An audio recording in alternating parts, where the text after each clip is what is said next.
TV8 ekranlarında 8'de sağlık kaldığı yerden devam ediyor. Şimdiki konuğumuz medikal estetik hekimi Doktor Saliha Sönmez Ateş. Hoş geldiniz hocam. Hoş bulduk. Nasılsınız? Çok teşekkürler, çok iyiyim. Siz gelince gerçekten Fatih hocam da ben de çok güzel bir enerjiyle oluyoruz. Çok sağ olun, teşekkür ederim, ayaklarınıza çok sağ sağlık. olun. Çok teşekkür ederim. Ben de sizleri çok seviyorum. Sanırım bu karşılıklı evet. güzel duygular enerjiyi yükseltiyor. Ay, evet Aynen. hocam. Hocam bugün konumuz botoks. Botoksun kullanım alanı sadece güzellik değil, bununla beraber konfor amaçlı da bir kullanım alanı var. Sağlık. Özellikle terleme konusu ki yaz biliyorsunuz, yaz döneminde insanlar hem elden hem ayaktan hem koltuk altından bir sürü sıkıntılar yaşıyorlar. Bununla ilgili olarak el ayak terleme botoksu nedir? Biraz bahseder misiniz? O kadar güzel tarif ettiniz ki Fatih Hocam. Toksinler sadece hayatımızda güzellik amaçlı, estetik amaçlı değil. Pek çok farklı branşlarda da tedavi amaçlı kullanıldığı gibi bizim medikal estetik alanımızda da bence en önemli tedavilerinden bir tanesi terleme. Sadece yazın değil, kışın dahi elinden, ayağından çok terleyen, bunun yüzünden el sıkışamayan, terlik giydiğinde yaz aylarında ayağı terlikten kayan veyahut ceketini çıkartıp bir gömleğiyle rahat rahat sunumunu yapamayan kişiler için çok ciddi bir konfor sağladığı gerçek. Toksinlerin en büyük özelliği biliyorsunuz ki çizgili kaslar üzerindeki etkisi. Dolayısıyla bizim ter bezlerimizin etrafında da terin cilt dışına çıkışını sağlayan çizgili kasları toksin vasıtasıyla bloke ettiğimizde bu ter çıkışını önlemiş oluyoruz ve hasta son derece konforlu aylar geçiriyor. Hatta bazen etkisi yıla kadar uzayabiliyor. Bu da çok ciddi bir rahatlık sağlıyor. Peki siz yaptığınızda hocam ele ya da ayağa ne zaman kişi o terlemeyi durduruyor? Ne zaman etkisini alabiliyor? Toksinlerin etkisi 3-4 gün içinde başlar, yavaş yavaş artarak tıpkı yüzümüzde uyguladığımız gibi 14-15 gün içinde nihai etkisini göstermiş olur. Tamamen mi kesiliyor Salih Tamamen kesiliyor. Tama yakın kuruluk yaklaşık 3-4 ay kadar sürüyor. Burada toksinin dayanıklılığı estetik uygulamalara göre daha uzun çünkü yüzümüzde minicik bir çizgi gördüğümüzde hemen yeniletmek istiyoruz. Evet. Ama terlemede kuruluk bitip hafif nemlenme başlıyor. Hasta bununla da mutlu idare edebiliyor çünkü henüz Öncesi çok tokalaşmasını engelleyecek ya da ayağın ayakkabıdan kaymasını gerektirecek kadar ciddi bir ıslaklık olmuyor. Bu nemlenmeyle de bir 3-4 ay idare ediyor.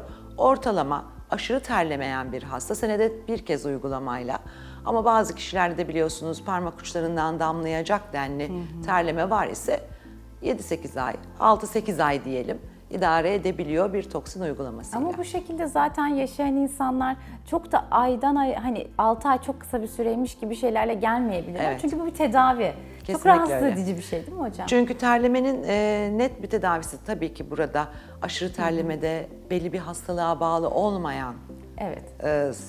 terlemeleri söz konusu ediyoruz.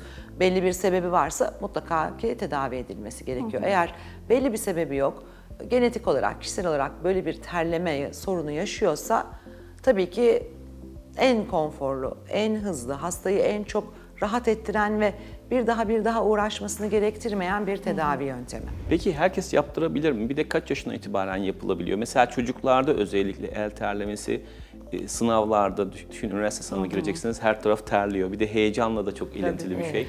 Genelde ben toksin uygulamalarını yine de 18 yaşından önce yapmayı çok tercih etmiyorum sevgili hocam. Yani etik olarak sanki 18 yaş bir sınır gibi geliyor ama çok tabii ki aşırı terlemesi var ise, çocuk hekimi de uygun buluyorsa 15-16 yaşlarında da yapılabilir. Ama derseniz ki hiç yaptınız mı? Gerçekten yapmadım. yapmadınız. 18 yaş altına ben hiç yapmadım. Hatta kendi oğlum özellikle el terlemesi heyecanlanınca üniversite sınavı gibi ya da önemli sınavlarında çok yaşardı. 18 yaşına gelene kadar ona da yapmadım. Ya da şimdi kız arkadaşının elini tutacak Ya, diye. Düşün ne çok kadar sıkıntı. rahatsız edici bir şey. Çok sıkıntı tutamıyorlar. Ne zaman botoks yapılıyor ve rahat ediyor gençler. Bu çok net. Yani o kadar rahat ediyorlar ki sosyal hayatlarında el tutuşmak, tokalaşmak çok utandırıyor çocukları. Tabii kesinlikle. Hocam biraz da yapılışından bahsedebilir miyiz? Hani onu da seyircilerimiz merak ederler. El üstünden mi, avuç içinden mi? Nasıl bir işlem? Aslında uygulama çok basit. Bildiğimiz klasik ince küçük toksin iğneleri yardımıyla botoksa yüzümüze yaparken nasıl incecik küçücük iğneler kullanıyorsak el ve ayak tabanında da aynı iğneleri kullanıyoruz. Fakat tabii ki uygulama alanımız avuç içi ve ayak tabanı bölgesi daha ziyade. El üstündeki terlemeler o kadar fazla değil. Terleme hep Herhalde avuç hiç içinden olduğu için o bölgeyi durdurmak yeterli oluyor. Lokal anestezikler çoğunlukla hastayı rahatlatıyor ama biraz ağrılı olabilir. O durumda tabii bir daha girişimsel anestezi düşünülebilir o bölge için. Ama Çok da dayanılmayacak bir şey Değil. değil. Çok da bunu Değil. bahsetmek de güzel değil. Hocam sizin zaten Söylemeyelim. anestezi altyapınız olduğu için o yüzden sıkıntı yok. Hocamız aynı zamanda anestezi uzmanı. ama ben yine de şeyi sevmiyorum. Lokal anestezi krem dışındaki anestezileri Evet. sevmiyorum. Bir sedasyon falan Yeter. uyguladığınız oluyor mu acaba hiç? Hayır. Yok, Hiç yok, öyle- Hiç, hiç- o hiç- kadar hiç hiç şey öyle değil. ağrılı bir şey değil ki. İlk başta bir korkuyla Evet. karışık Ben onun için gerginlikle sordum hocam. Hani karışık. el üstü, el altı ona Avuç göre içine ve söylerler. ayak tabanına yapıyoruz ve ben her zaman lokal anestezi kremle yapıyorum. Başka hiçbir anestezi yöntemi uygulamıyorum. Daha bugüne kadar da ay ben bundan çok acıdım, hayır bırakalım kalsın diyen bir tane bile hastam olmadı. Zaten ilkini yaptırıp etkisini gördükten İkincisinde sonra koşarak. artık bir daha o gerginlik de kalmıyor, korku da kalmıyor ve çok rahatlıkla yapıp bitiriyoruz. Çünkü eller çok böyle hassas organlar. Acıyacakmış gibi gelir yani ama. acı konusunda. Evet, o kadar ince ki iğnelerimiz. Evet. O kadar ince ki yani artık özel botoks iğneleri de üretiliyor biliyorsunuz. 33G 33 iğneler. kalmış, evet. 33G iğnelerle artık Görmekte zorlanıyor. evet, kıl gibi ve titanyumdan yapılıyorlar onlar. Dolayısıyla uçları da bozulmuyor ve çok rahat yağ gibi kayıyorlar. Dolayısıyla hasta neredeyse iğneyi yaptığınızı bile hissetmeden ah O acıyacak kadar. mı acaba? Bitti Dur bile. bakayım acı mı geliyor şimdi? Çoğunlukla ilk yapışta hastada böyle bir kaygı oluyor. Nereye batırırsa acıyacak acaba en çok? Dur bakayım burada mı acıyacak, şurada mı acıyacak diye düşünürken O bitmiş oluyor. bitmiş oluyor. Peki hocam şunu soracağım bir de. Sonuçta botoks kasları etkilediği için acaba el kaslarında güçsüzlük kaybı gibi bir takım problemler çıkarabilir mi? Eğer doğru plana yapmazsak kesinlikle çıkarır. Yani çünkü çizgili Ellerimiz- kasları etkiliyor. Tabii, tabii. Dolayısıyla biz küçük motor hareketlerde parmak arasındaki ince küçük kaslarımızı kullanıyoruz ve parmak aralarına da enjeksiyon yapılıyor. Evet. Eğer burada seviyeyi kaçırırsanız yani uzman ehil bir el değilse Ondan maalesef bahsediyoruz. küçük kas hareketleri etkilenir. Özellikle sizin gibi, benim gibi küçük kaslarını kullanarak işlem yapan insanlarda son derece sevimsiz bir süreç yaşanır. Aynı şey koltuk altı botoksunda da geçerli. Yani Tabii. koltuk altı bakarsanız sanki büyük kaslara çok uzakmış gibi görünüyor. Ama biraz doğru planda enjeksiyon yapılmazsa kol hareketlerini bile etkiler, bozar derecede güçlü bir iş yapıyoruz. Elimizdeki materyaller aslında çok güçlü. Eğer doğru kullanmayı beceremezsek sıkıntılarla baş başa Kesinlikle. kalabiliriz. Peki güzellik için yapılan botoksla el ayak yapılan botoks aynı madde mi hocam? Aynı madde. Hiçbir farkı yok. Hayır. El ayağı farklı bir madde Hayır. yapılmıyor. Zaten Türkiye'de kullandığımız 2 tane ruhsatlı markamız var. Bu 2 ruhsatlı markadan herhangi birini uygun dozda uyguluyoruz. İkisinin dozları zaten hekimlerin bildiği Peki işler. hocam doz olarak yüze kullandığınız dozun kaç katını yapabiliyorsunuz? Mesela aynı anda ele ve ayağa ve koltuk altına yapabiliyor musunuz mesela? El ayak koltuk altı çok yüksek olur hocam. Yani ben biraz gerilebilirim o işten. Çünkü ben çok temkinli bir hekimimdir.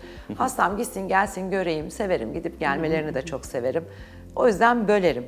Ama elle ayağı aynı anda yapabilirim. Ya da elle koltuk altına aynı anda yapabilirim. Ya da koltuk altına ve yüze aynı anda yapabilirim. Oradaki dozlar hep güvenli sınırlarda kalıyor. Ama koltuk altı, el, ayak olduğu zaman doz bayağı yükseliyor. Çünkü terleme botoksunda bir estetik botoks dozlaması kullanılmıyor. Evet. Çok daha yüksek dozlara çıkmak gerekiyor. Bölge de büyük zaten Bölge hocam. büyük, sulandırma farklı, emilim farklı. Dolayısıyla orada biraz temkinli davranıyorum. En fazla 2 bölgeyi birbiriyle meç ediyorum. Daha fazlasını diyorum ki hadi sen şimdi git 15 gün sonra kontrole geldiğinde bunu da yapalım. Çünkü terlemede de bir kontrol mekanizmamız var. Çok da belirgin bir testimiz var. Onu yapıyorum. Kişi hissedemeyebiliyor. Nem var mı, terleme devam ediyor mu? Bazen fark edemeyebiliyor. Yapıyoruz testimizi, bakıyoruz. Terlemeye devam eden alanlar varsa hem oralara minik dozlar yaptığım için diğer sahayı da kontrol uygulamasında almayı tercih ediyorum açıkçası. Bu özellikle nişasta iyot testi Evet, yapıyorsunuz. yapıyorum. Bu çok Çok önemli bir şey. eğlenceli. Gerçekten çok eğlenceli. Nişastayı getirin dediğim zaman hastalar şaka yapıyorum zannediyorlar hep ilk başlarda. Gerçekten kızlar eline nişastayla geldiğinde gerçekten mi hocam diyorlar ama ortaya çıkan tablo tabii çok dramatik, çok etkileyici bence.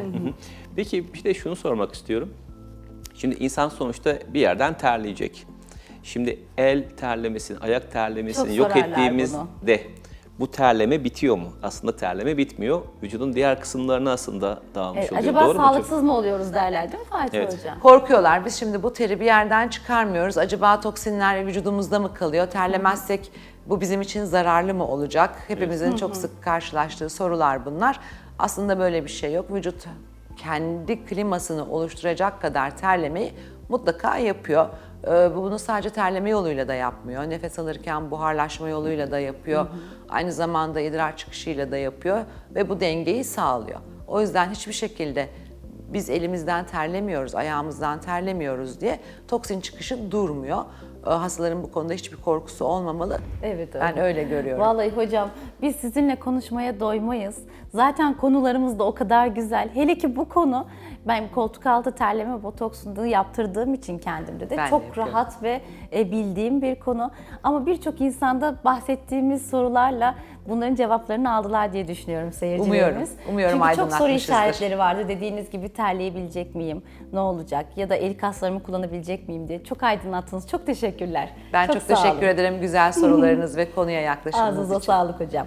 Bugün bizlerle medikal estetik hekimi Doktor Saliha Sönmez Ateş beraberdi ve bizlere el ve ayak botoksu hakkında çok önemli ve çok dikkatli bilgiler verdi. Kendisine tekrar teşekkür ederiz. 8'de sağlık kaldığı yerden devam ediyor.